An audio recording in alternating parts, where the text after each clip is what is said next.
আসসালামু আলাইকুম। বাংলা ফ্রেশে পাচ্ছেন রাজহাঁস, চীনা হাঁস এবং পাতিহাঁস।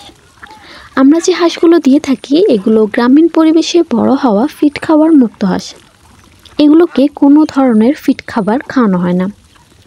হাঁসগুলোকে আমরা সাধারণত যে খাবারগুলো দেই তা হলো ধান এবং কুড়া। আপনারা দেখতে পাচ্ছেন হাঁসগুলো কুড়া খাচ্ছে। কিছুটা কম মূল্যের চাল দিয়ে আমরা ভাত রান্না করি, তারপর ধানের যে কুড়া থাকে সেই কুড়া আর ভাত মিশিয়ে আমরা হাঁসদেরকে খাওয়ার জন্য দিয়ে থাকি। এছাড়া হাঁস যেহেতু ছাড়া অবস্থায় থাকে, সারাটা দিন এরা পুকুর বা খাল বিলে ঘুরে বেড়ায় এবং সেখান থেকে ছোট ছোট শামুক, জলজ প্রাণী বা উদ্ভিদ বা ছোট মাছ খেয়ে থাকে। আর এরকম প্রাকৃতিক পরিবেশে বেড়ে ওঠার জন্য হাঁসগুলো তেলযুক্ত হয়ে থাকে, যার কারণে রান্নার পর খেতে সুস্বাদু হয়ে থাকে।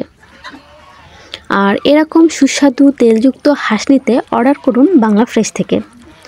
অর্ডার করতে আমাদের স্ক্রিনে দেওয়া নাম্বারে কল করুন অথবা আমাদের ফেসবুকের মেসেঞ্জার অপশনে গিয়ে আমাদেরকে মেসেজ করুন।